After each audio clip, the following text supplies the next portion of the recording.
Yeah, 3 foot striking distance. I will call this meeting to order. In the spirit of truth and reconciliation, we acknowledge the town of Edson is located on Treaty 6 territory, the traditional ancestral lands of the Nikawak, Soto, Siksika, Pakane, Kainai, Nakota Sioux, Dene, and the Apitimiswak Métis nations. We honor the knowledge of this land, the elders and youth which gather here, and our ancestors who have gathered here for centuries. Before I take a motion for the adoption of the agenda, I want to hand things over to CEO Beveridge to do a brief introduction this evening. Go ahead, CEO Beveridge. Thank you, Mr. Mayor. Tonight, I am pleased to introduce our newest member of our team, Corinne Scott. She's joined us temporarily as legislative officer, and she's hosted in the back there. That's Corinne.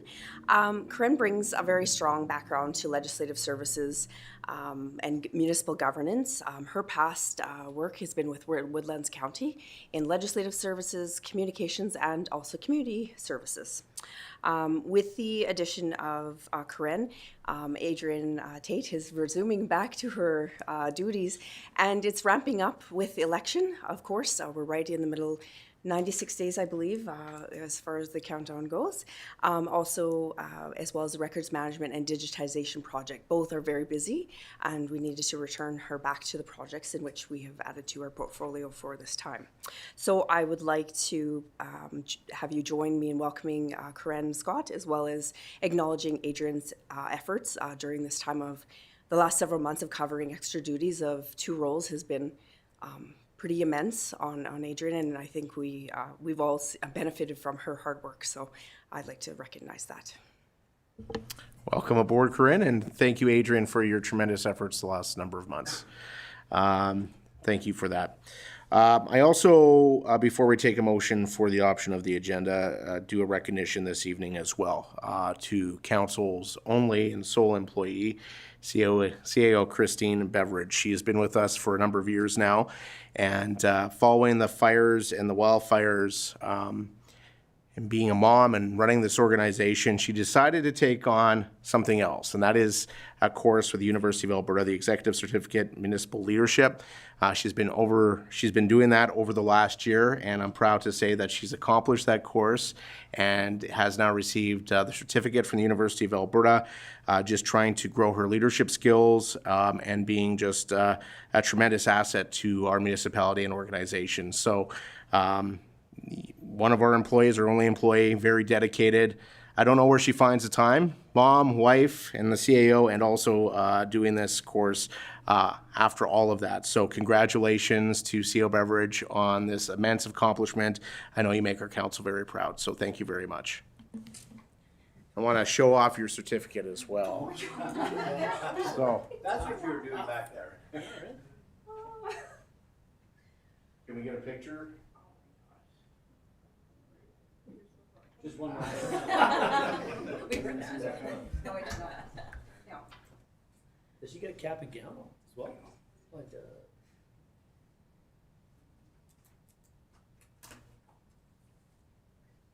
Congratulations. I didn't go to the graduation, so I guess I You didn't go? No, I was too busy. No time. All right, now that all the fun stuff's out of the way, I will take a motion for the adoption of the agenda, please. Go ahead, Councillor Chenard. I'll move the adoption of the July 15th, 2025's agenda. Thank you. Any deletions or additions to said agenda? Seeing none, all those in favor? That motion is carried unanimously. Can I get a motion, please, to adopt the minutes of June 17th? Go ahead, Councillor Moore. I so move. Thank you. Any questions, comments, or concerns? Seeing none, all those in favor? That motion is carried unanimously. Can I get a motion, please, to accept the minutes of the June 24th special meeting of council? Go ahead, Councillor Taylor. I so move. Thank you, Councillor Taylor. Any questions, comments, or concerns? Seeing none, all those in favor? That motion is carried unanimously. And we do have a public hearing tonight for draft bylaw number 2327. So I will open up the public hearing and start with going through the procedures of how things will work tonight. Our speaking order will be started with a staff presentation, followed by public presentations from anyone wishing to speak for or against the bylaw, followed by any clarifying questions from town council. If applicable, the applicant will be given an opportunity to speak with a 15-minute time limit. Council may ask clarifying questions. Other registered speakers will have a 5-minute time limit to speak unless the chair extends the time. And we do ask that all comments be directed through the chair. Everyone will be given a reasonable opportunity to be heard this evening. Just a reminder as well, a public hearing is the objective of the public hearing is to listen, no debate over the merits, the proposal, or points of view expressed by the speakers. So with that, I will hand things over to administration to give us an overview of bylaw number 2327. Go ahead, Mr. Kitlitz. Thank you, Mr. Mayor. Mr. Kyle Miller with Chef Randers joining us again virtually this evening to present the materials for tonight's public hearing. Good evening, Council. Thank you for having me here with you tonight. Can everybody see my screen? Yes, we can see it. All right, thank you. We're here to present an application to amend the land use bylaw by redistricting a portion of southeast of 185317 west of the 5th, which is currently within the Urban Reserve District. The redistricting application proposes to redistrict a portion of the part of Southeast 18 from Urban Reserve to Business Industrial Minor District. The applicant for the redistricting application is Colin Schmidt, and it was submitted on behalf of the landowner, which is 2645580 Alberta Limited. The subject site is located in the western portion of the town and is highlighted in yellow on your screen. 75th Street is adjacent to the subject site on the east. Glenwood Drive is adjacent to the parcel on the north, and the little southwest point of the parcel is adjacent to a future service road for Highway 16.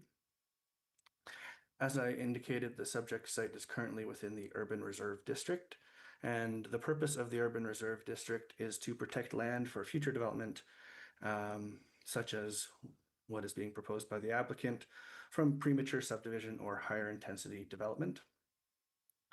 The information received from the applicant to date is that the proposed development, should the redistricting application be approved, would be an outdoor storage facility, which is defined as a storage facility major in the land use bylaw. And the subject site is shown again outlined in red on your screen with an aerial photograph of the site. And in order to, prepare the site for future development, a development permit application to undertake stripping and grading has been submitted by the applicant and is currently being reviewed by the development officer. On the left is the excerpt from the current land use bylaw and the current districting, showing the subject site, as I said, as urban reserve. The application proposes to amend the majority of that site to the BI1 district, leaving the balance of the site in the northeast corner, which contains an existing yard site in the Urban Reserve District. And purpose of this is to facilitate a future subdivision to subdivide that yard site out of the parcel and separate the use of that yard site from the larger outdoor storage or future industrial use. The application was reviewed in relation to the town's statutory plans. So the statutory plans are the town's intermunicipal development plan, the town's municipal development plan, and then there is an area structure plan that is jointly adopted between the town and the county that also applies to the subject site. And I'll review the application's compliance with each of the statutory documents. In the intermunicipal development plan, the IDP notes that the future land use for the site is business light industrial, and hopefully you can see that it's rather small, outlined in blue kind of towards the center of the screen and shown in light purple. The IDP notes that lands that were identified for future business light industrial uses do not have significant development constraints, are areas that are logical extensions of municipal servicing, provide opportunities to loop existing services, and provides a buffer from Highway 16 for existing and future residential land uses. While the IDP notes that these areas, these business light industrial areas are appropriate for future servicing, there are existing servicing constraints which prevent immediate servicing of the site. I do have some information on a upcoming slide about the existing services and servicing constraints. Within the municipal development plan, the site is designated as priority serviced business light industrial, and the proposed redistricting is consistent with that land use designation. The MDP does identify that the lands in this location are partially within the noise exposure forecast contours that surround the Edson Airport, but does not identify significant development constraints. Typically, outdoor storage uses do not involve development that results in significant height. So it's not anticipated that the future use would provide any conflict with the airport operations, but that would be reviewed specifically at the time of development permit application. In addition, the municipal development plan contains policies that encourage the local extensions of municipal services while providing options for on-site servicing. So similar to the IDP, the MDP identifies this area as being appropriate for servicing, but again notes that there are servicing constraints that prevent immediate servicing of the site. And like I said, I'll touch on that on a future slide. Finally, in the statutory plan review, we reviewed the Edson West area structure plan. Is shown again in light blue on the right-hand side of your screen with the purple background. And that is business, commercial, light industrial. And the proposed land use designation is, proposed land use redistricting is consistent with that business, commercial, light industrial designation.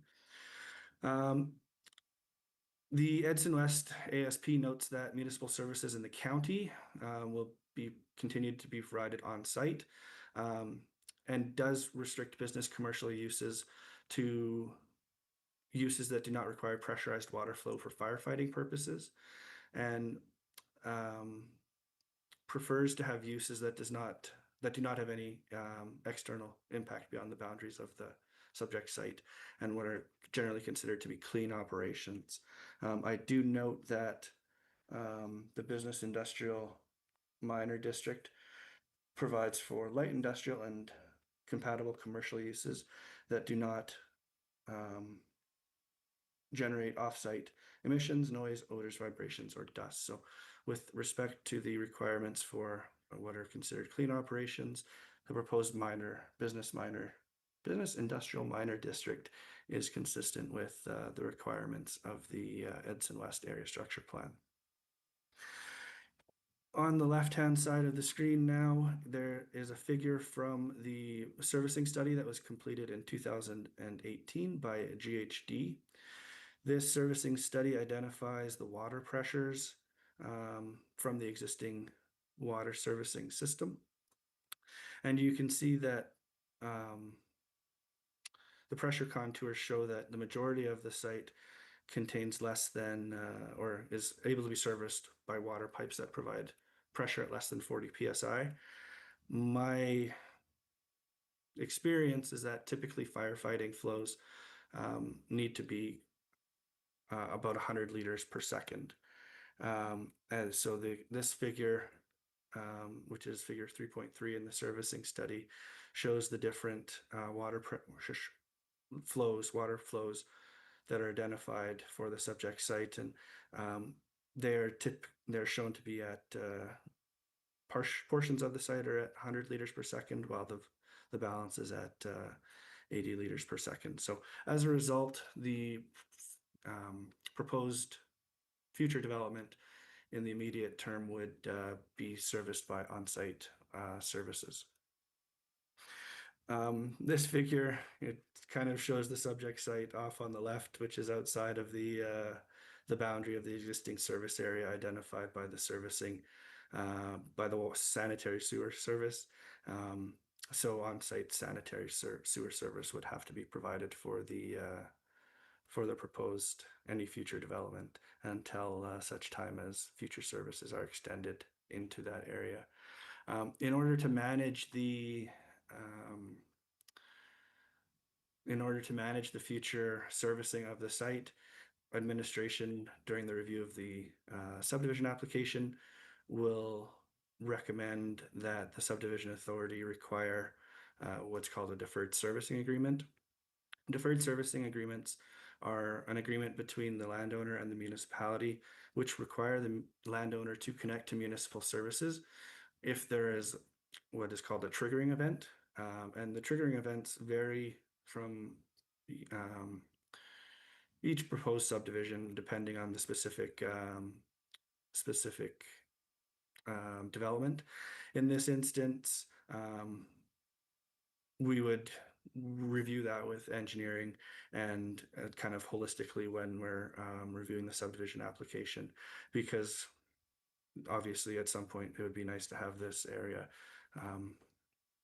serviced and included in the municipal servicing scheme. But right now my understanding is that there's not been budgeted capital budget funds allocated for extension of that servicing. With respect to agency and public notification, the town undertook 2 rounds of notification. The first was to internal and external referral agencies upon receipt of the redistricting application. A full list of the redistricting the referral agencies is included in the planner's report that is included in your request for decision. That occurred on May 6th. There was no objections that were received from any of the internal or external referral agencies. Examples of the referral agencies included local town departments, as well as the local school board, franchise utilities, Alberta Environment, Alberta Transportation, and similar groups as that. In addition to that referral, the Municipal Government Act does require that written notice of a proposed land use district amendment be provided to adjacent landowners, in addition to standard public hearing and notice requirements. And this was completed by mail notice on June 25th, 2025. Finally, in addition to those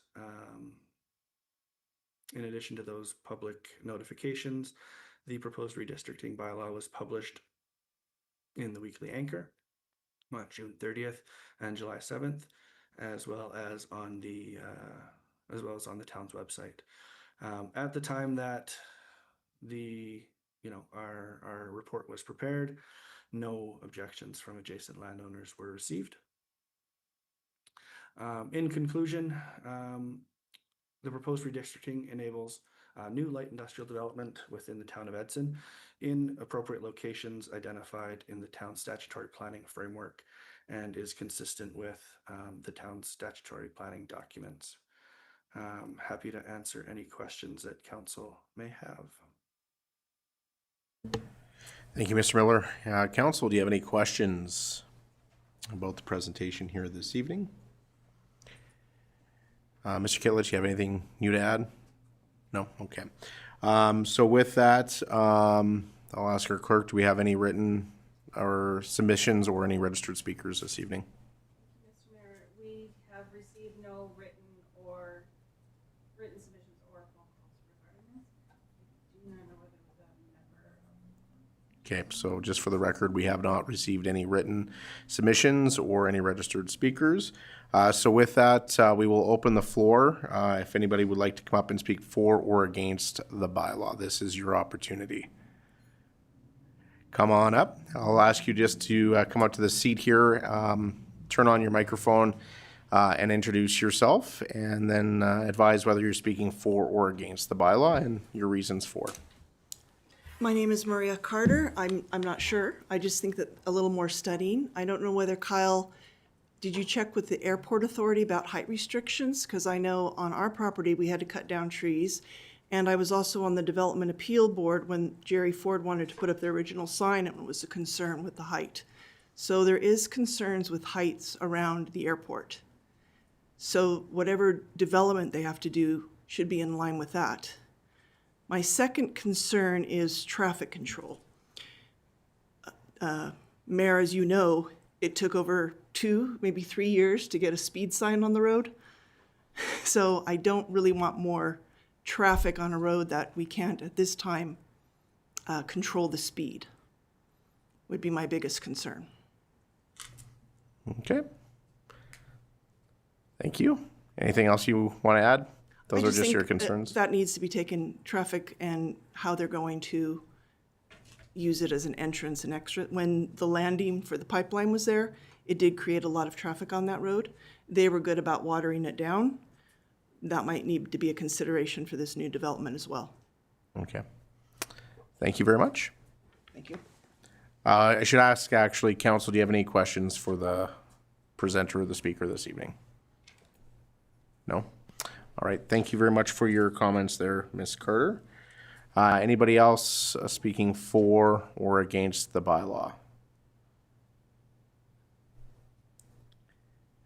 Going once, going twice. With that, I will ask Mr. Miller to close up with any closing comments, or if you have any answers to the questions presented in the public hearing. Thank you, Mr. Mayor. I appreciate the concerns raised by the resident. I think the best response or most appropriate response is that those would be matters that would be looked at the development permit stage for the ultimate use, and one option the development authority can consider when making a decision, especially for a discretionary use such as outdoor storage or storage facility minor, is a road use agreement to restrict which roads the applicant is able to use to access and egress the site. In addition, any development permit application would be circulated to the airport authority for their review and comment at the time of submission.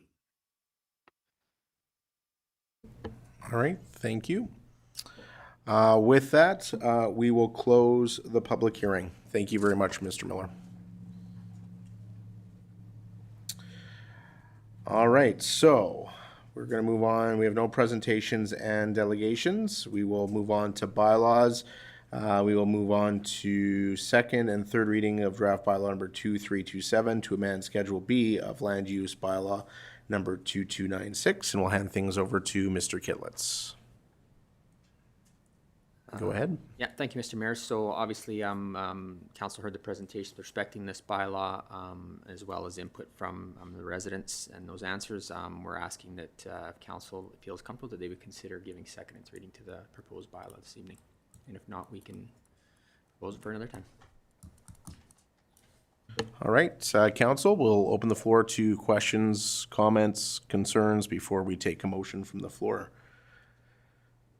Council, any comments or thoughts? So before we take the motion on second reading, just to clarify to Mr. Kitlitz and administration, so we did have some concerns raised here in terms of the height restrictions by the airport, as well as traffic concerns on Glenwood Drive. Speed on that particular stretch of road has been a concern in the past, and speed signs along that roadway have also been stolen and removed by people. So in light of the concerns raised by adjacent resident, what steps can the development authority take to, I guess, address those concerns? Go ahead, Mr. Kitlitz. Yeah, thank you, Mr. Mayor. So as Mr. Miller noted, the height restrictions exist, and any development that's proposed has to adhere to those height restrictions. They exist for all development that is in that zone. And as mentioned, it would be circulated for comments. So that pretty much, the regulations exist, they have to be complied with. The speed, a couple things. If signs are getting taken down, I guess we need to know that we can put them back up. I did have a chat with our manager of enforcement services. They do monitor that road, and they are actively out there, so that can continue. And as mentioned, certainly at the development permit stage, an agreement like that, a road use agreement could be considered and incorporated. But the other thing that sometimes happens, and I'm not suggesting it'll happen in this case, but sometimes more traffic does just inherently slow people down, right? As when a road is barely used, it can get quite, turns into a speedway, but the more traffic that's on it usually slows people down at times too. So not saying that that's going to happen in this case, but it does. Does happen. So those are the things that we would use at the development permit stage to address these concerns. Typically at a redistricting, you don't do those types of things. All right, thank you, Mr. Kitlitz. Any further comments, questions, or concerns? Seeing none, I'll take a motion from the floor, please. Go ahead, Councillor Chenard. I move that council give second reading to bylaw 2327. Thank you, Councillor Chenard. Any questions, comments, or concerns regarding second reading of bylaw number 2327? Seeing none, I'll call the question. All those in favor? That motion is carried unanimously. And I'll take another motion from the floor. Go ahead, Councillor Taylor. I move that council give third reading to bylaw number 2327. Thank you. Any questions, comments, or concerns? Seeing none, all those in favor? That motion is carried unanimously. Thank you. Now we are going to second and third reading of bylaw number 2326 to amend Schedule A of Land Use bylaw number 2296. Once again, hand things over to Mr. Kitlitz, General Manager of Infrastructure and Operations. Go ahead, Mr. Kitlitz. Thank you, Mr. Mayor. I don't think we have a real formal presentation for this particular bylaw. We've brought this to council through a committee of the whole meeting. The public hearing was held on June 3rd, I believe it was. For this item. Mr. Miller is still here with us if he wants to do a quick synopsis, roundup of it. I think that's where we would be at. Thank you, Mr. Kitlitz.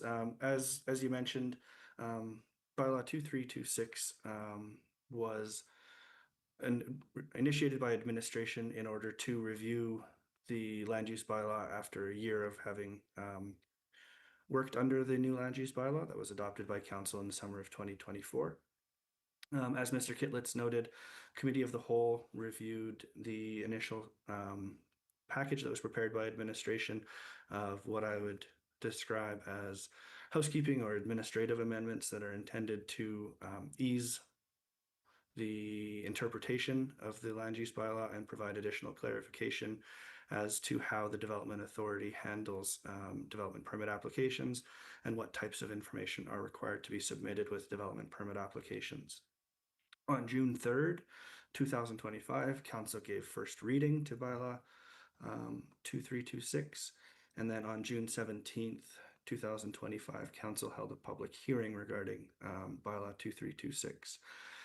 There was no matters of concern raised at the public hearing. However, as administration were reviewing the information for Council, we did identify a typographical error in the bylaw. And as a result, administration, at the conclusion of the public hearing, recommended deferring second and third meeting to a future meeting. So tonight, administration is bringing this item back to council and requesting that council give consideration to second and third reading to bylaw 2326 as amended. Happy to answer any questions. All right, thank you. Council, any questions, comments, concerns?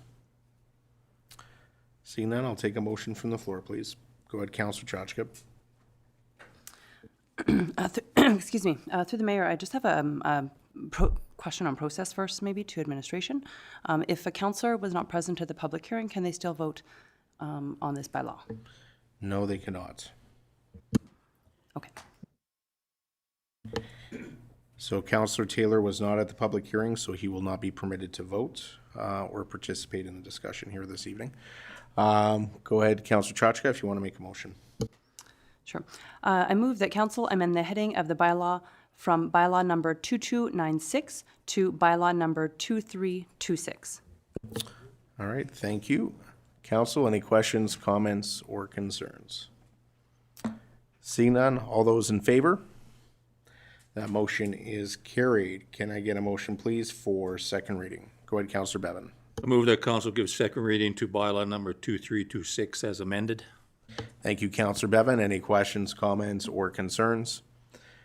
Seeing none, all those in favor? That motion is carried. And can I get a motion for third reading, please? Go ahead, Councillor Chenard. I move that council give third reading to bylaw 2326 as amended. Thank you, Councillor Chenard. Any questions, comments, or concerns?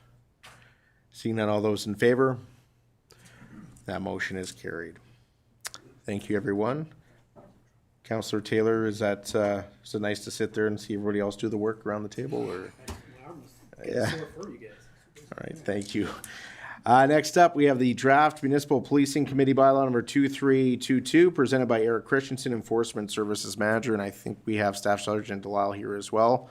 Don't know if you're joining or not, but feel free to come on up.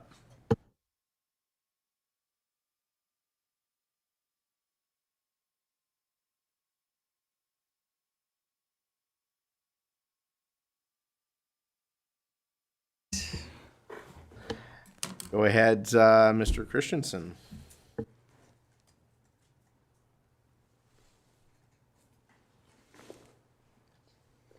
There we go. Good evening, Mayor and Council. I'm bringing back the Municipal Policing Committee bylaw for consideration. The Municipal Policing Committee for the Town of Edson is being established in response to the Government of Alberta's Police Amendment Act, known as the PAA, enacted in December of 2022. This legislation mandates that municipalities policed by the RCMP must form civilian governance bodies. Policing committees will once the policing priorities, safety plans, and initiatives have been completed, they will be presented to council for approval. We've had the Policing Committee bylaw at the Committee of Whole February 11th, where we reviewed what other municipalities were, whether they were opting out or staying as part of the Regional Policing Committee. The general consensus was to stay part of the Regional Committee, but indicated the preference to monitor other municipalities for direction within the region. On March 4th, 2025, regular council meeting, we had a resolution 51-2025 that council seek an exemption from the Regional Policing Committee in favor of a Municipal Policing Committee for the Town of Edson.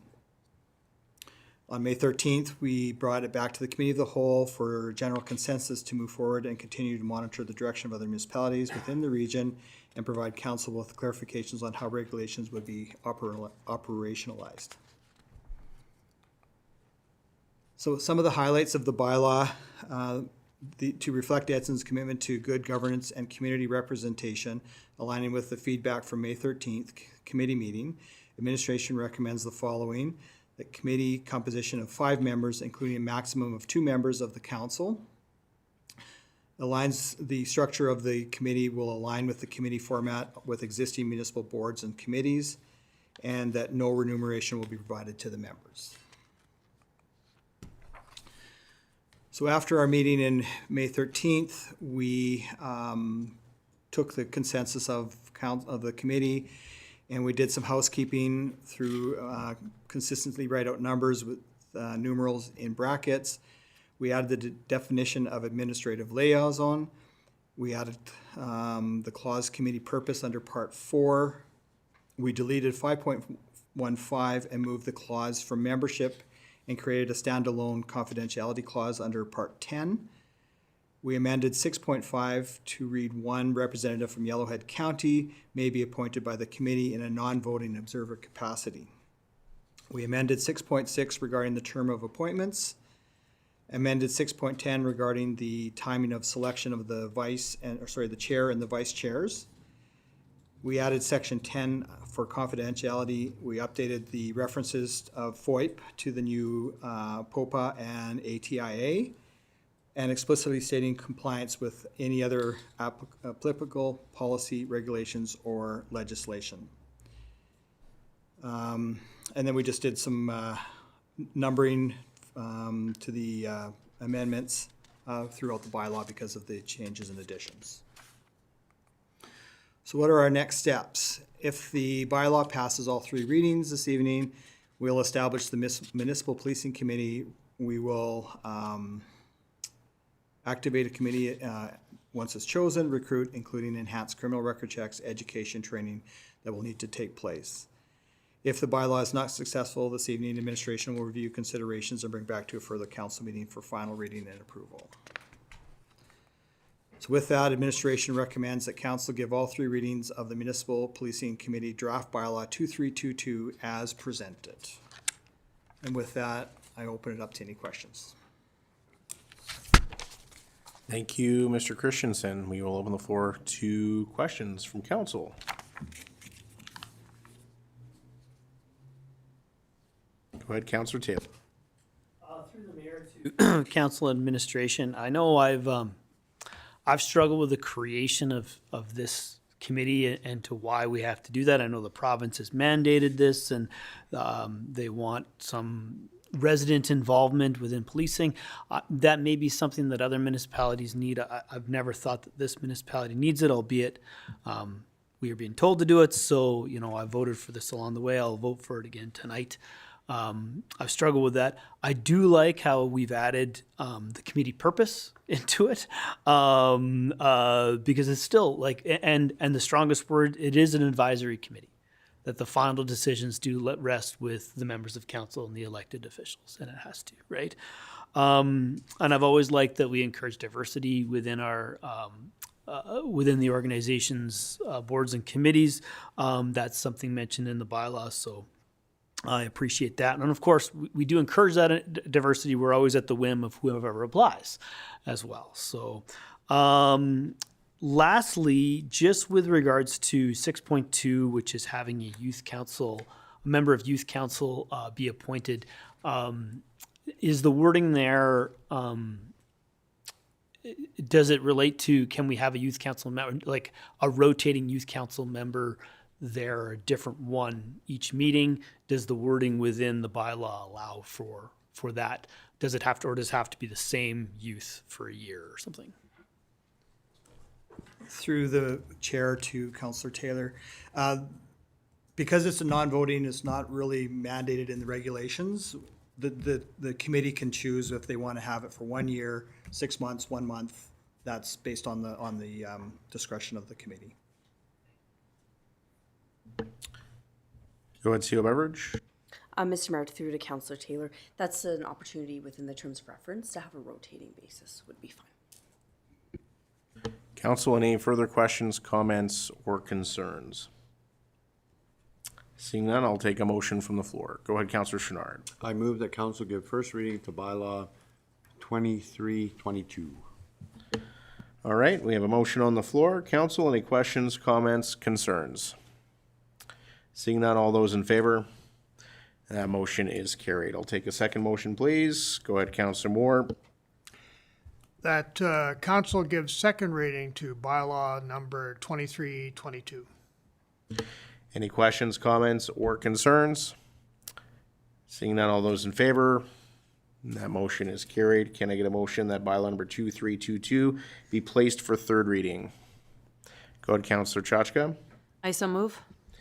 Thank you. Non-debatable. All those in favor?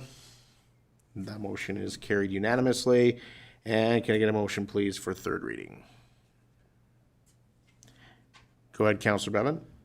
Council give third reading to bylaw number 2322. Thank you, Councillor Bevan. Any questions, comments, or concerns? So just a question through to Mr. Christensen. So obviously with third reading passed tonight, if it does pass, you're going to start the recruitment efforts forthwith. And then is the idea to have the committee, the policing committee, kind of ready to go following the election once the council members can be appointed, not beforehand, correct?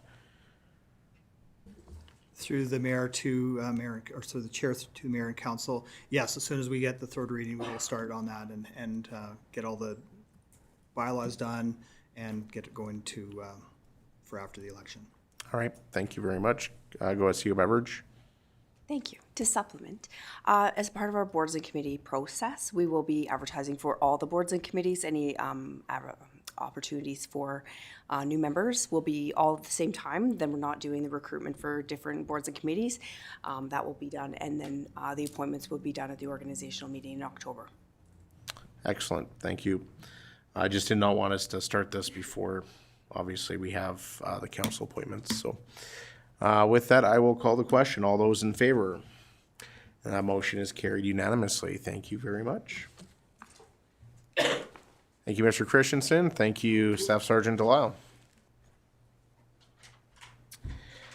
Next up, we have Edson Seniors Transportation Society operating as Moving Edson and Area Lease Agreement Kinsman Building presented by Tanya Byers, our Community Services Manager. Go ahead, Ms. Byers.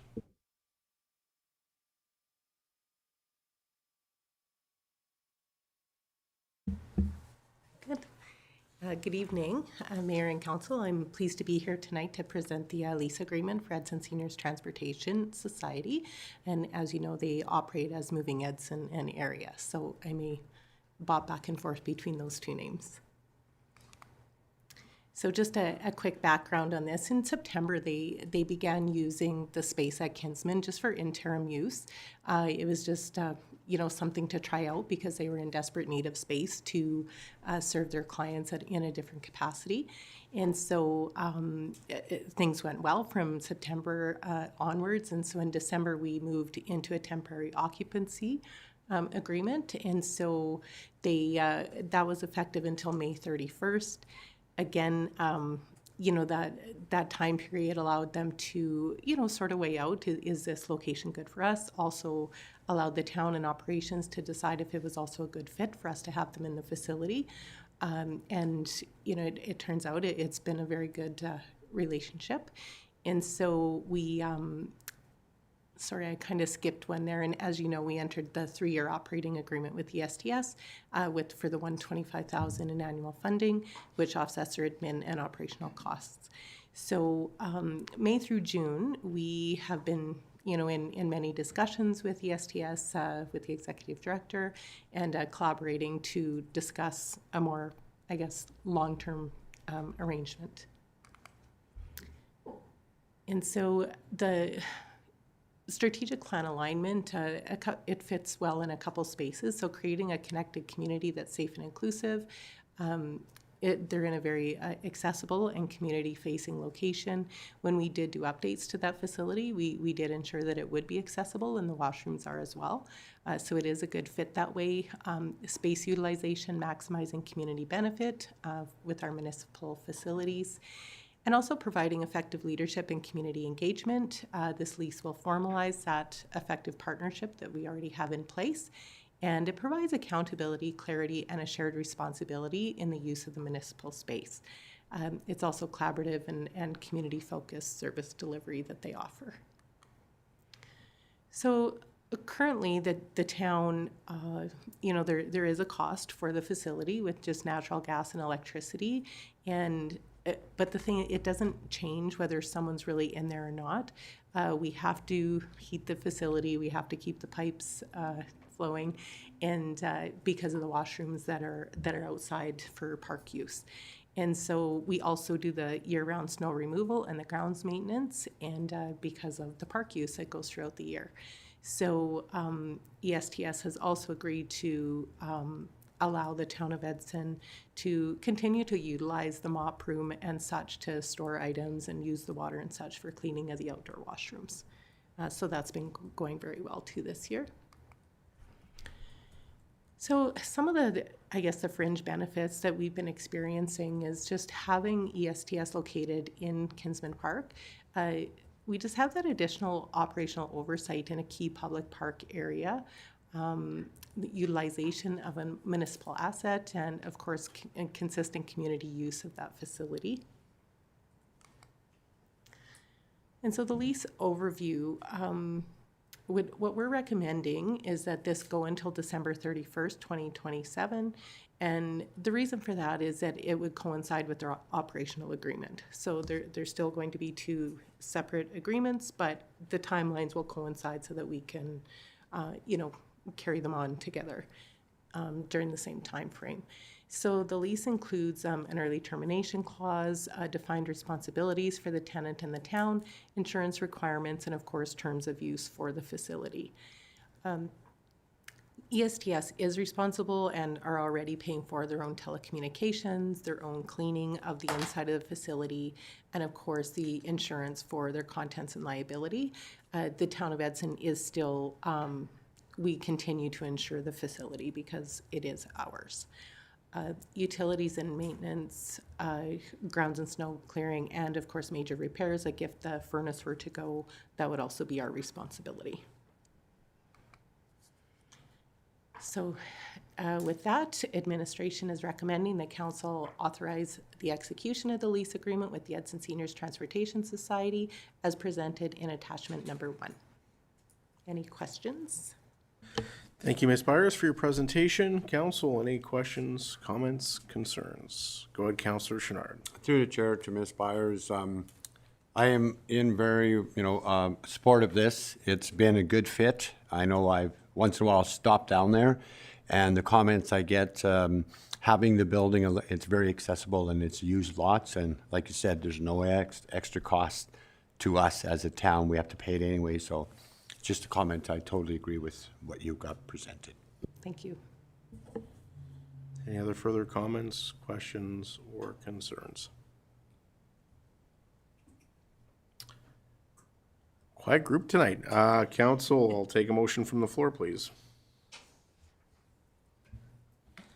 Councillor Pisichny. Yeah, I'd move that council authorize execution of lease agreement with the Edson Seniors Transportation Society as presented in attachment 1. Thank you. Any questions, comments, concerns about the motion? Just say it's great collaboration, and we always want to work with our community partners. We have a number of facilities that are utilized by nonprofits in our community that are owned by the municipality, and I think this will be a great fit. So with that, I will call the question. All those in favor? That motion is carried unanimously. Thank you very much. Thank you. Moving on to Lions Club operating agreement and campground lease agreement. Back to Mr. Clayton Kittlich, General Manager of Infrastructure and Operations. Thank you once again, Mr. Mayor and Council. Sadly, I'm not nearly as prepared as Ms. Byers. I don't have a presentation to go along with this item tonight. But I will walk Council through where we got today. The good news is Council has seen this on more than one occasion, so it should be fairly familiar. So we're looking for 2 motions that Council support administration to authorize the execution of both a lease agreement as per attachment 1 and an operating grant agreement as per attachment 2 for the Edson's Lions Club. This is with respect to their occupation at the campground on the east entrance into town. This sort of started back in September of 2024, when the club made a delegation to council with respect to some capital improvements they wanted to make to the campground.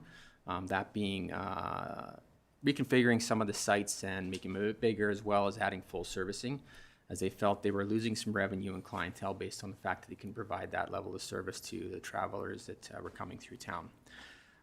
They were willing to pay for the design work out of their own funds, but they were asking for a little bit of help in terms of what that capital expenditure would be, and some funding help from council. But also they were concerned that they felt insecure that at some point, if they did decide to raise the funds for any capital improvements or whatever they did do on the site, that that the town could terminate their agreement at any point in time, and those funds would be lost. So they had some concerns with that. So subsequent to that delegation, we brought back some thoughts for council on October 15th. Out of that, we had resolutions from council to rework the operating grant agreement to deal with some of those concerns. But it was also noted that we had no record of a land lease agreement for the club on that site. So that was a pretty important piece to get in place as well. So we worked on that for the last 7-8 months with the club through some in-person meetings, as well as through a lot of dialogue back and forth through emails. As mentioned, they wanted to deal with the capital expenditures issue. They were also looking for a long-term lease on the land. They requested a 99-year lease. We ultimately settled with what the agreement shares this evening, which was a 25-year lease with an ability to extend for an additional 25 years. So they were comfortable with that. After numerous reiterations and back and forth, the club we came to agreement basically on these two agreements being presented tonight. The only thing that still is outstanding that wasn't necessarily agreed upon was the amount of the operating agreement. So the club followed up with another delegation to council just recently on June 17th, where they presented what they believed was a fair operating grant amount to council, which was $20,000. As you can see by attachment number 2, we've presented a $10,000 operating lease with also the provision to add a 2% increase each calendar year for the extent of that operating agreement. From a funding perspective, within the report, it talks about with the $10,000 grant, operating grant, we believe we can absorb that in the 2025 year operating budget without a problem. But if council chooses to increase that grant by any amount, we'd have to consider some adjustments to the budget to draw some funds from. We're suggesting the parks operating reserve to cover what that grant would look like. I think that's the gist of where we're at. I'm certainly happy to answer any questions council may have with respect to the proposed recommendations for tonight. Thank you, Mr. Kitlitz, for your presentation. Council will open the floor to questions, comments, or concerns. Before we take a motion, go ahead, Councillor Taylor. Through the mayor to Mr. Kitlitz. So the Lions Club asked for $20,000 a year, and you came up with the amount of $10,000 a year. So what was the rationale behind the $10,000? In your mind, in terms of what you've seen in terms of operating? Go ahead, Mr. Kitlitz. Yeah, thank you for the question. It's a good question. I guess I'll be honest, I don't think there was a lot of science behind it. We started out when negotiating with $10,000 when we first started working with the club. And there were a number of different numbers that were thrown out during our negotiations, and we'd always maintained that at some point council will need to make the decision on a substantial increase to that. I think the $10,000 represented that we haven't changed their grant amount for a number of years. I think the current grant has been in place since 2016, so quite a substantial time. So we looked at it from a perspective, let's offer an increase that we can manage within budget this year. We did look at the confidential financial missions that they did submit to us. We just wanted to start with a number. So I can't tell you that there was a lot of rationale and logic put into it. It was more just a number to start with for negotiations. Thank you. Council, any further questions, comments, concerns?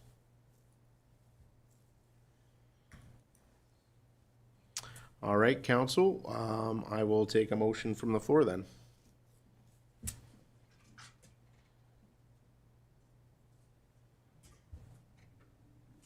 Go ahead, Councillor Sharp. Okay, wait a minute, get the right one. I move that council authorize the execution of a lease agreement with the Edson Lions as presented in attachment number 1. Thank you, Councillor Chenard. We have a motion on the floor. Any questions, comments, or concerns with the motion? So I'm very happy to see that we'll actually have some sort of lease agreement in place with the Lions Club, provide certainty for both the municipality and the Lions Club, and clarifies the roles of each. So I do thank administration and the Lions for working hard on putting that together. As we heard in our presentation here a couple weeks ago, Lions Club has been operating that space for quite some time. So it's nice to get that cleaned up and done properly. So with that, I will call the question. All those in favor? That motion is carried, and can get a second motion, please. Go ahead, Councillor Chachka. I move that council authorize the execution of the operating grant agreement with the Edson Lions Club as presented in attachment 2. All right, thank you, Councillor Chachka. Any questions, comments, or concerns? All right, so I will comment. I'll be voting against the motion. The Lions Club did request an increase of up to $20,000 per year in their presentation. I think the number of $10,000 was taken just for ease from what I've heard here tonight, because we could absorb that within our budget. We are going to have an operating agreement with this group for quite some time. We've seen in their presentation their increased costs with running the campground. As my colleague, Councillor Pasichny says, if the municipality has to run this thing, it's going to cost us 15 times as much or 100 times as much. And it's very true. When we have nonprofits operating these things, we get off with a much lower bill than if the municipality was operating them. And I've seen in so many communities where it's either the Elks Club or the Lions Club or whomever running the campground, and they can no longer make a go of it because it's not, running a campground is not the most profitable business. You can only sell so much wood and you only have so many campsites, and you're at the whim of Mother Nature or evacuations or what have you. So this is a park that is on the entrance to our community. And what they're asking for, I don't think is outside the realm of possibility, considering how much we're funding Wilmore and the bike park and so many other things. Or, you know, I guess the other question is, do we want a campground there? If we want a campground there, we're going to have to fund it and maintain it and help the organization out. And the Lions Club does give back to the community as well. So. For me, I would be fine with $10,000 for this year because our budget's already set, but I do think we should see an increase moving forward in 2026 when we can plan that out more accordingly to the $20,000 mark and have a set amount. Increasing by 2% a year is an extra $200 a year. We have to remember to increase it by the 2%. I'd rather have an even flow number that we can deal with, and then the Lions Club can plan accordingly. So those are just my comments. Councillor Taylor.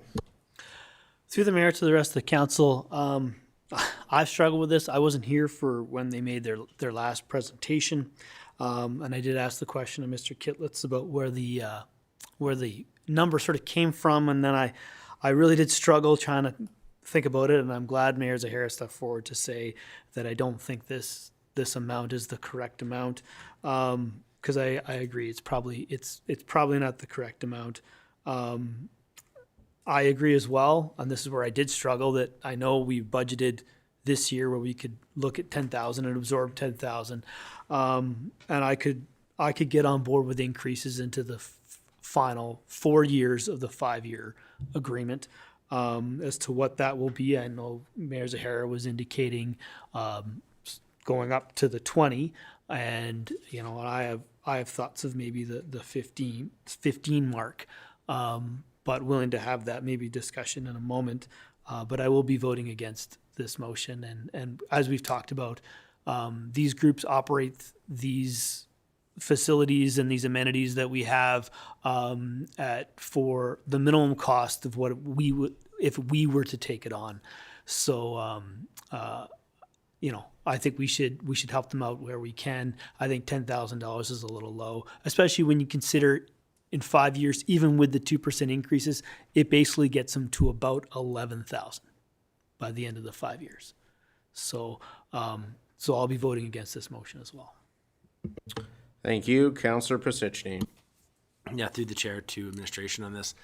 My question is along the lines if we were to vote this in favor, because we can absorb this current amount in this year's budget, and they come to us outside of a budget cycle, does that lock the door that we can't add this to a budget item for next year's budget? What I'd like to do is I'd like to approve it today at the $10,000, and that means we increased it this year. We're unbudgeted, unprepared, and they came to us in the middle of a budget cycle, and then this get entered into our budgeting for next year so we can budget for it properly. And I would concur, and I do agree that we got to help these not-for-profits because it is a lot cheaper than us running it ourselves. And I would like to see the $20,000 to operate it, but I do understand that right now we can make this quick adjustment without any budget implications.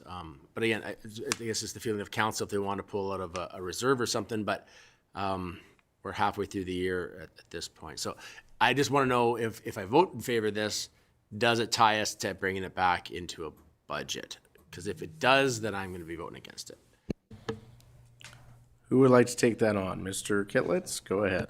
Thank you, Mr. Mayor. I think the first thing I might need a little bit of help with is just process-wise and legislatively, like in terms of the motion that's on the table. My thought that's going through my head, perhaps a subsequent motion that talks about bringing it, an increase the following year, maybe something like along those lines, but I don't want to step out of the process, so I'll look for some advice there.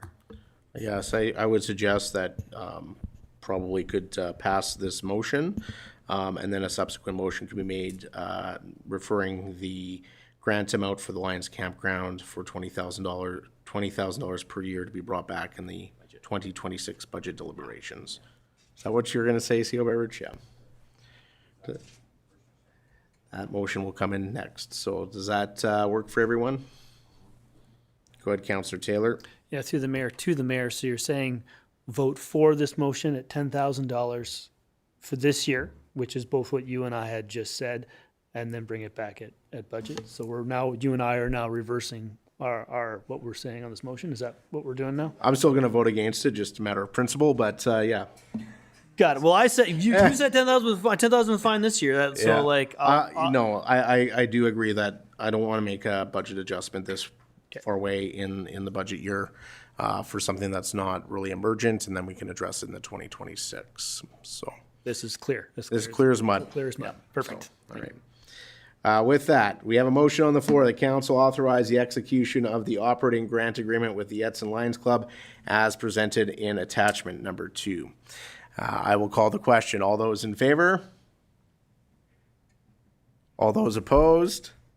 That motion is carried, and I'll take a subsequent motion, please. Go ahead, Councillor Chenard. I'll make the motion as soon as it's up, as she put up. We're getting it on the screen. There we go, yep. The motion on the screen reads, a council direct administration bring back the operating grant agreement for the Lions Club campground at $20,000 for the 2026 budget deliberations. That's what I said. All right, that works for administration. That's correct wording. All right, thank you. Councillor Chenard makes that motion. Any questions, comments, or concerns with the motion? Councillor Taylor? Do we need to discuss anything with regards to an annual increase with regards to that, or is that just for the 2026? That's just for the 2026. Just for 2026. Okay, thank you. Thank you. Any questions, comments, or concerns? With that, I will call the question. All those in favor? That motion is carried unanimously. Thank you. Go ahead, Mr. Kitlitz, on extended producer responsibility. It's all your show today. And Mr. Councillor Chenard's going to remove himself due to a conflict of interest. Go ahead, Mr. Kitlitz. Thank you once again, Mr. Mayor. Yeah, it's been a long day for sure. Just a quick update for council and members of the public with respect to this program that the government has initiated for us.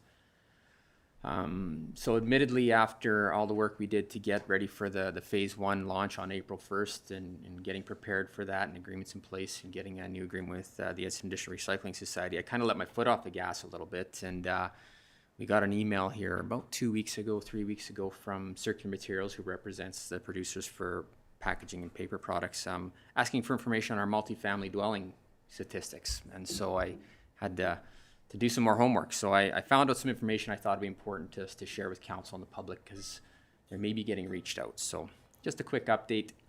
Again, this is pretty repetitive. We've seen this before.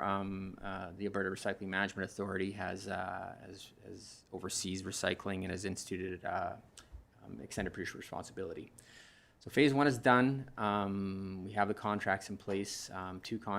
It's with the recycling societies entered into the agreements with both Circular Materials and Product Care for those materials. Phase 2 contemplates curbside recycling pickup. Now, this doesn't apply to all the municipalities that register with ERP. It basically, when we registered, they asked how we managed our waste and organics, and our report was we did it curbside. So that made us sort of put us into a pocket of municipalities that were eligible to do curbside for recycling. Phase 2 implementation is scheduled for October 1st, 2026. The agreements that EDRS signed with the producers end at the end of September. So now we are on board to learn all we can about Phase 2 to see what curbside recycling looks like for our community. So more to learn. In fact, there's actually a working group meeting tomorrow, so I'll be attending that and try to get myself back up to speed on this. So we'll be part of that. But the other interesting thing that came to light was multifamily dwellings. They asked for data on this, and obviously it got us thinking. It turns out that they are offering, and I've checked this a couple times now because I wasn't sure that I believed it, but I confirmed it today. Circuit Materials is offering free curbside recycling to all of our multifamily dwellings in town and across Alberta. They're reaching out, and so that's why we wanted to do this tonight, because if some of the landowners are getting contacted, we wanted to make sure that council was aware that they would be getting contacted by Circular Materials, not by us, to ask if they wanted to register for this program. So again, still lots to learn, but this has started. It's important to note that it's not, it still doesn't include commercial or non-residential. It's only for residential and multifamily now. It doesn't include care facilities, schools, hospitals, hotels, campgrounds, anything like that. And I guess we're all ears to see how this is going to pan out. Again, we don't believe we have any involvement in the multifamily rollout at this point, but we are involved in obviously the curbside recycling for our single family that we'll continue to monitor and bring updates to council and the community as they become available. So I don't have a lot of details, but just more of a heads up to the community that, especially the multifamily owners, that they may be getting contacted, and here's why. I'll do my best to answer any questions the council may have. Thank you, Mr. Kitlitz. Council, do you have any questions? Go ahead, Councilor Moore. Through the chair to Mr. Kitlitz, for the uninitiated, what exactly are circular materials? Thank you for the question, Councilor Moore. So as part of the extended producer responsibility, the producers are responsible to pay for the handling materials that they produce. And as you can imagine, folks that produce fruit and vegetables or salt and pepper, whatever you may want to call it, they're not experts in recycling and managing materials. So what it contemplated in the regulation is they would hire a pro, so a producer responsible organization. They pay these pros to manage this program for them. So Circular Materials has been hired by the producers to do this for paper packaging products. There's another P there I'm missing. And then Product Care is the company they've hired to deal with the household hazardous waste. So they act on behalf of the producers. You're welcome. Councilor Taylor. Through the mayor to Mr. Kitlitz, and I apologize if this is like too early to be asking this question, but just something to think about and consider. When we look at curbside recycling, which I think is a higher service level and promotes what we could hopefully have more people recycling at that point, especially for those who can't get to the recycle depot is great. And hopefully then we'll see less people throwing recycling materials into the garbage, and there's lots of benefits there. The question I'm sort of, and this may be too far ahead to think about, but something to think about is the cost. For waste and organics, we pay $19.17 for that, and we pay $7.25 for recycling. Is there a thought that we might, because we're moving to a curbside system, that we could pay more than that amount when because we just decreased it from I think it was $10 something, right? Is there an indication, like, because obviously we'd have to hire a contractor to do this, because if that would be a real kick in the pants if we're doing all this and then there's a higher cost to the residents if we're doing this curbside recycling. Through you, Mr. Mayor, I don't have an answer for that right now. It's a great question, and it's something we certainly have to keep an eye on. But yeah, I'm not sure how that's going to pan out, because I think it makes sense now that the curbside agreements would be back with the municipality and not the society, because the society doesn't provide curbside service. So I'm not sure how they would be involved in that. So the ball will be back for us to negotiate that. So I think we would have certainly some control over those negotiations, I believe. But I can't guess as to what the number will be at this point. Thank you. Thank you. It was always my understanding that that would be paid for by circular materials. So Right. that was always my understanding of this. Quite frankly, no other organization can force us to pay for something we don't want to force unless it's the province of Alberta. So, That's a good point. yeah, it probably will well happen.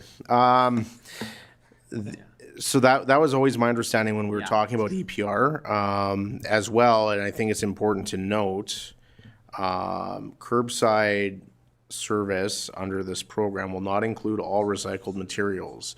So you still will need the depot service for a number of materials that will still have to be dropped off at the depot because it's only going to be certain materials under the 3 Ps that will be accepted through that. So go ahead, Councillor Taylor. Yeah, through the mayor, well, I appreciate that, and I guess the idea then with circular materials then hire the same contractor that we have. I guess we'll find that out on how that will go. Okay, hopefully it doesn't cost our residents more. I would hope, but Yeah.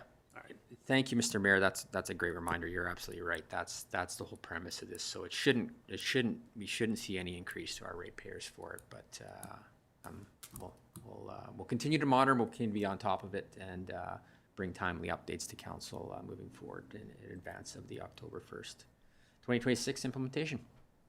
All right. Thank you. With that, if there's no other questions, we will take a motion, please. Go ahead, Councillor Chachka. I move that council accept the extended producer responsibility Phase 2 update as presented. Thank you. Any questions, comments, or concerns? And just to Mr. Kitlitz's comment that they're providing this for free, nothing is for free. We've been paying for it all along in the cost of materials. It's always been built into the cost of materials. So with that, I will call the question. All those in favor? The motion is carried unanimously. Oh, yes, Councillor Chenard.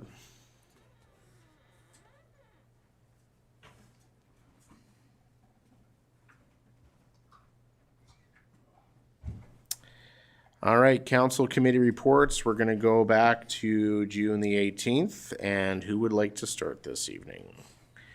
Councillor Pasich. Yeah, thank you, Mr. Mayor. June 24th, we had our EMAC meeting, or workshop.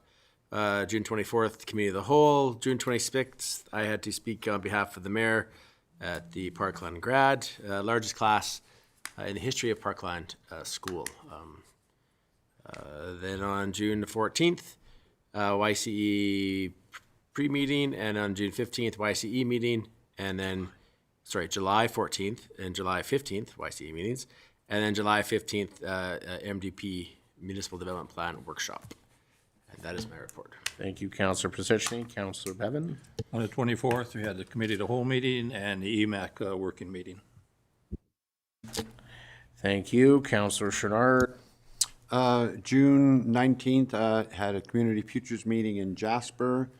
June 23rd, Evergreens meeting in Hinton. Special Council meeting June 24th, and Committee of the Whole June 24th. Thank you, Councillor Taylor. Since I wasn't at the last meeting, I'm just going to go back just a little bit. So June 10th, Committee of the Whole. June 11th, I attended an FCSS meeting where we finalized our strategic plan. And I'd just like to bring up something that FCSS sort of started to spearhead, but it's sort of been taken over, and that's an item called Men's Shed. This is something that FCSS had sort of started, and essentially what it is, and I'll just have to read it, it's a group of men who work together in their community to develop new skills, to discover new interests, and make new friends. They've been meeting at Griffiths Park for the last number of months. They're forming a society already. They have between 30 and 40 people on their membership list, with about 15 to 20 that attend their meetings. They've really taken this bull by the horns. They've done some work, I know, at the museum already, building shelves in the basement. And they just want to contribute their skills or help people learn new skills. Their youngest member is 18 years old, and their oldest member is 90. which I just love. Anyways, I dropped in on them after my FCSS meeting. And they're a very motivated group of gentlemen who just want to sort of give back to the community. If you're interested in joining, please contact FCSS and they'll point you in the right direction. So on June 14th, along with the mayor, participated in Lemonade Day judging, and they were all delicious.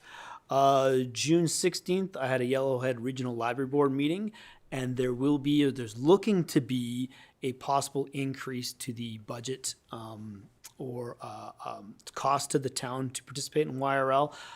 It's looking at about an 18% increase, which is about $7,000 to our municipality. But if we decided to ever opt out of having YRL services, it would cost us somewhere in the neighborhood of about $800,000 to have all the services that they provide. So it's still a hell of a deal for, I think it would be about $46,000 is what we pay annually. So.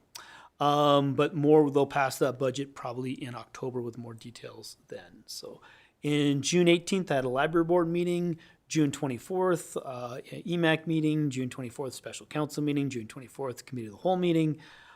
July 1st, the mayor told me not to mention I was at the Canada Day celebrations, but I was at the Canada Day celebrations and the opening ceremonies. And on July 15th, I attended the Municipal Development Plan Workshop, and that is my report. Go ahead, Councillor Chachka. Okay. On June 19th, I had 3 Community Futures West Yellowhead meetings. The first one was the IRC meeting, followed by the regular board meeting, finally with the annual general meeting. So at the AGM, the executive committee remains the same. The chair is the Reeve of MD of Greenview, Tyler Olson. The vice chair is Councillor Don Mitchell from Yellowhead County. The secretary-treasurer is Councillor Ralph Melnick from Jasper, and the IRC chair is myself again.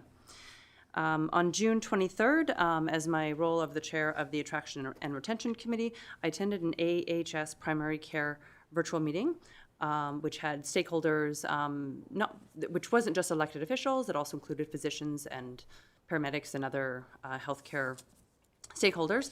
They had quite a few questions. It was a really small presentation and then just exploding with questions.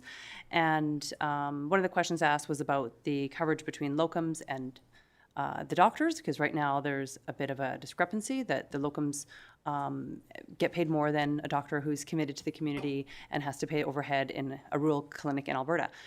So they sent an email out following that, and I'll read it verbatim. It said, "The incentive imbalance between locums and general practitioners has been part of our ongoing conversations as we seek to bring full-time dedicated clinicians to community." So that's where that's at. Which I'm not sure what that means. So on June 24th, I also attended the EMAC meeting, the special meeting, as well as the committee of the whole. And yesterday, the YCE meeting. Again, today, another YCE meeting. And that's my report. Thank you. Councillor Moore. Thank you. June 24th, the EMAC meeting, council meeting, special council meeting. And June 25th, I attended the Edson District Historical Society meeting. They were approached to undertake taking over the Santa Claus Parade. They cannot do it because of lack of manpower, or if you prefer, person power. And had the presentation from the men's shed. Very interesting, as you know. Thank you. Thank you, Councillor Moore, and I think it's going to be rather unfortunate. It does not look like we're going to have a Santa Claus parade this year because we do not have organizations with the capacity to do it, which is, once again, speaking to what we talked about earlier, supporting our nonprofits in the community. My report, June 18th, attended the kickoff to the positive ticketing campaign with Protective Services and the RCMP. June 23rd, along with Councillor Chachka, attended the Primary Care Alberta introduction with the CEO, who mentioned that she was in Edson just the week prior, and was at her medical clinic and is well aware of some of the challenges that we're facing, locums being one of them, the money that they're making compared to what a family physician makes with no overhead for those locums. So it's a big challenge that they have to address for sure. June 24th, Emergency Management Advisory Committee meeting, the Committee of the Whole, and the Special Council meeting. June 26th, I attended the Municipal Leaders Caucus in Devon. Great presentation, lots of research being done in terms of funding for municipalities. And a lot of times when the provincial governments throw numbers out there, they like to compare to other jurisdictions. Well, Alberta Munis has done a deep dive, and it shows that in most provinces, the provincial government funds 80% of social services. Well, in Alberta, the municipalities are paying for 80% of social services, where the province is only paying 20%. They went through a wide range of numbers, which was very telling. And then, you wonder why taxpayers are upset that their municipal tax rates are. Well, it's because everything's been downloaded onto the municipalities. So there was some lively discussion as to how to approach that to get the information out to the public. There were suggestions of having the premier having a video like the unions do, where the premier is pulling the money out of the pockets of the mayors to pay for the provincial programs, and that's how they paid for the income tax cut by increasing school taxes by the same amount, and then saying that they gave everybody a tax cut, and then the municipalities get blamed. So a lot of upset people in the room about what's been going on with the province, and the province boasts about an $8.6 billion surplus. Meanwhile, infrastructure is falling apart everywhere you look, and healthcare as well. So very lively discussion. June 30th,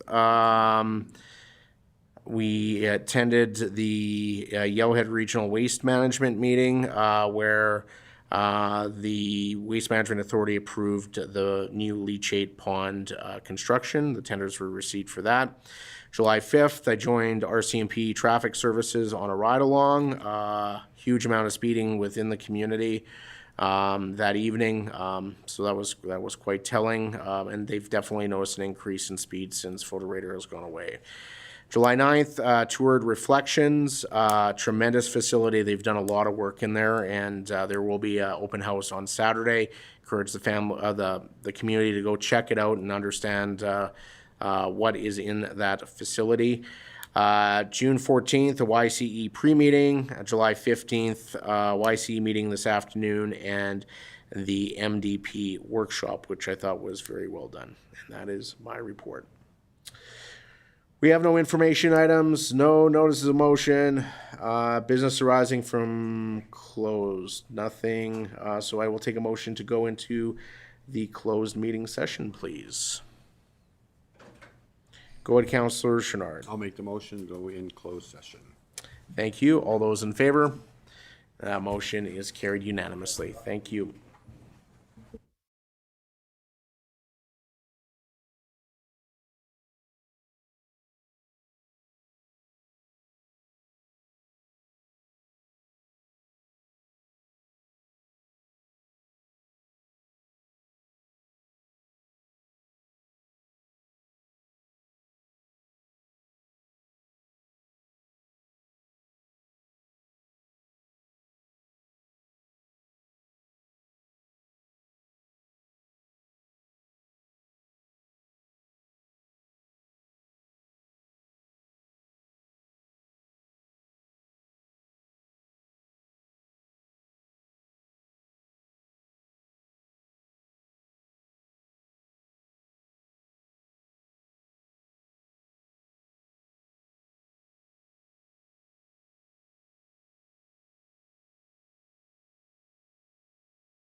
All right, thank you for all those that are still watching online. And council who's still all here. So that's really positive. We do have a motion coming out of closed session, which we'll get up on the screen.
We're just having a little technical difficulty here.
All right, here we go.